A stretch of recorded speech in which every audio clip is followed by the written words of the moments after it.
You know what it is. Hot 97, your boy HipHop Mike in the building with a special guest who I've been reaching out to for quite some time. I don't know the history of this guy. I don't know anything other than where he comes from and that he's a fucking awesome dude. Fat Nick is in the building, y'all. What's poppin'? Fat Nick, a.k.a. Nicky Gordo.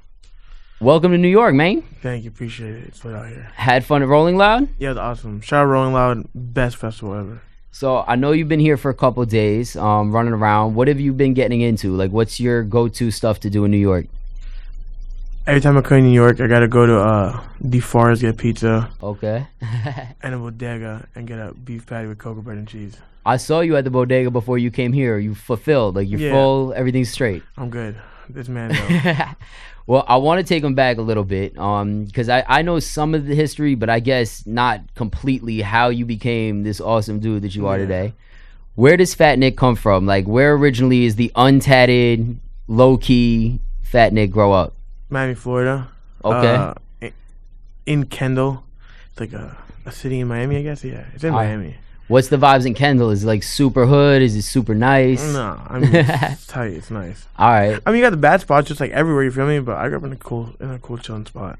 What was it like growing up? Were you into like the mainstream shit, or obviously I think you're into completely different shit than everybody you probably went to school with? Well, growing up, I grew up on like Blink-182, Taking Back Sunday, Brand New. Okay. Stuff like that, and then I got into rap music. All right, so originally you was on your Sum 41, Alien Ant Farm type. Yeah, I was on that stuff, and then I transitioned to rap. What got you into rap? I don't even know. I just heard it. Oh, it's tight. Yeah, do you remember like the first songs you were hearing? Dude, I think the first album I ever heard in a CD was it's mad random. Ludacris, Chicken and Beer. All right. I don't even know how the hell I had it. I don't know how I had it in possession. It was just there. It's not Bone Crusher, Never Scared, so I ain't mad at you. Nah, but shout out to Bone Crusher. So you growing up in Florida, you hear this Luda album. Did you ever expect to be working like in? I mean, I don't even know. You're living for a living. I feel like do you consider this work? I mean, it pays everything. All right, yeah. So it's the job. Yeah, but it's like you like it, so it's not really a job, but it is. Well, did you ever expect for this to be, what you did for a living? I mean, I feel like you don't get enough credit either for all the shit you influence. Like, it's wild. I mean, I didn't think this was gonna be my thing. You feel me? I'm glad it is. Well, what made you kind of pursue it? Because it still takes work. It still takes effort. So like me and my boy Puya were doing it in the beginning, and at first it was just for fun, and then we dropped the song, got some views, and then we kept dropping, kept going more views and more views, and we're like, all right, we just gotta run off with it. See, you say that so casually. Like, me and Puya, we were just dropping songs. Like, you realize a lot of the artists that you've been around, bro, are iconic in their own right, including yourself. Like, I have to say, bro, I've seen you for some time on the gram. Like, people are tuned the fuck in. Yeah. And it just seems so effortless. And I think in this generation, like the times that we're in now, people put so much effort into getting attention. And it's just, you don't even have to try, I feel like. This is the thing. I feel like when you try too hard, you fuck up because you're trying. But if you just be yourself, you can't fuck up being yourself. Facts. So if you're not getting it being yourself, then you're in the wrong lane. You feel me? You can't try for it. Just be yourself, and then they're gonna, what's that word? They're gonna like you gotta be genuine so they can be like, all right, I rock with buddy. For sure. Real gotta recognize real. Yeah. So you and your friend Puya, was an artist out here, we're putting together some songs, and something took off. That's where the initial attention came from? So before music, we were doing something called the Nick and Puya Show. Okay. And it was like just some funny skit YouTube thing, because we wanted to be comedians. All right. And that didn't really blow. But we got views off it. Like, we had a little foundation, a little like stepping stone. And then we just started making music. And was that on Instagram? Where did the Nick and Puya Show? It's on YouTube. On YouTube. Was Instagram even a thing? No.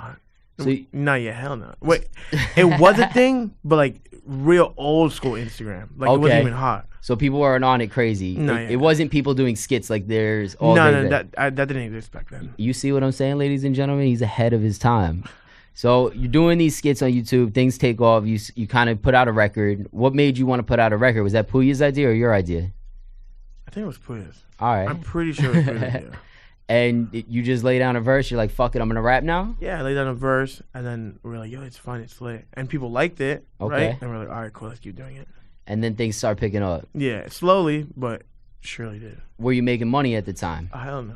So just grinding it out. Yeah, in the beginning, I don't, like, Dude, I was making what I've been rapping for like 5 years. All Probably right. the first like 2 I haven't. And yeah. When did things start taking off? Probably like after my second mixtape. All right. Yeah. And what was it about the second tape? It was just the energy that was behind the scenes as people Yeah, I started think the meeting? energy and how I constructed it and like how I interacted with my fan base and stuff. So what's your thought process then with the music now? Because it seems like that kind of happened on a whim. If Puya's idea was to do this song, you had already been rapping, but like didn't seem like not taking it super serious. What made you put the effort into even this tape? Because that takes a lot of energy. Because like right before the tape, like I said, like we were growing. It wasn't like the biggest fan base, but it was something. So like, all right, cool, we have something. So now if we got that, that's all right. I think to get the foundation first is the hardest spot. Making it pop isn't as hard as grabbing it. So we already have the stepping stone. Okay. So now we just got to make it expand and pop. Expand. When was the first time that somebody like really major reached out and was like, yo, I see what you're doing, I fuck with that? Damn. One of the first people to ever fuck with us, like in like the big league scale, was a long time ago. My friend Sir Michael Rocks from Okay. Cool Kids. Fire. He's like the first person ever hit us up. That's so awesome too, because Michael Rocks, Sir Michael Rocks, Yeah. let me put some respect on his name. Sir Michael Rocks is super tuned into quality music. Like, Oh, he's a more legend, so, bro. And this was like, bro, like 5 years ago, 6 Okay. years ago, like when we first started dropping music. and he was doing like major shit at that time. Like, I feel like Sir Michael Rocks was, what, 5 years ago? It was a pretty big name. Like, even with Beast Coast out here doing shit, like he was kind of in the mix of that. And you mentioned Bronson off the air also. When did you and Bronson link up? Because that's another person that I think is people be surprised about even being aware of the Fat Nick. So, bro, I linked up with Bronson because I got invited on the Fuck That's Delicious show. Okay. And then, yeah, that's where I met him and stuff. Did he mention how he found you? No. So he just invites you. You're like, fuck that, it's delicious. I'm going. Yeah, that's my idol. I love Bronson. I think Bronson is, like, overall the best person in the whole world. Like, he's, like, my idol. All right. I can see that. He has a lot of fun too. Yeah, he's a cool guy. And he makes awesome music. Have you ever been nervous about the backlash that comes with the Instagram stuff? Because I feel like you're very public with, I mean, you've been public with things like having pounds and pounds of weed on your page. Poed up a little bit for show, amongst many other things, which you don't have to list them all. Are you ever nervous that that's going to become a problem? Have you ever gotten kind of lost in the sauce a little bit with that and had to bring it back? I mean, like, from, like, people, like random people, I don't give a shit. What the hell is someone gonna tell me that I care? Well, like, I'd assume more the business. I assume business people would be turned off by it. there's their ups and their downs. You feel me? Like, obviously, America is more acceptable than Europe. You feel me? Because Europe is like really against it. But it just depends, bro. Like, I tuned down. I cleaned up. I got sober. But Well, I feel like you're somebody who's actually more responsible than the average too. I mean, I know that sounds crazy to say, considering I've seen you wild the fuck out, but like you seem adamant on like actually having some focus towards the future and like working on shit. oh no, yeah, dude. I always think about longevity. Feel me? Like, nothing short term. Like, if you're in it for the short term, like, you're out of your mind. You need to build a foundation, make sure you're set in the future and everything. So, what are your plans for the future? Like, what are you working on now? Because I saw a record came out like the end of August, I believe. Yeah, I think the one with Me and Famous Dex. Mm-hmm. I dropped that one. Me and my friend Shago Bar dropped another mixtape. All right. These songs with ABG. We're gonna go on tour.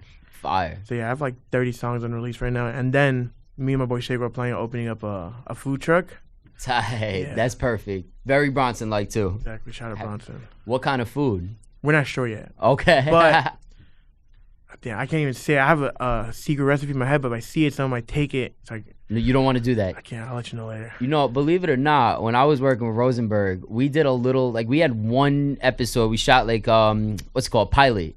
And we went to, I think, West Side Market on the Upper West Side and with Bronson. And he picked out marshmallows, whole wheat bread, I think, like, fluff, like that marshmallow kind of shit. The cream thing. Yeah. I'm like, why are you getting fluff and marshmallows? This man made a sandwich that made no sense but tasted amazing. So whatever recipe you got in your head, I'm sure it's slapping. It's nuts. What are you gonna do? A Fat Nick cookbook? How about that?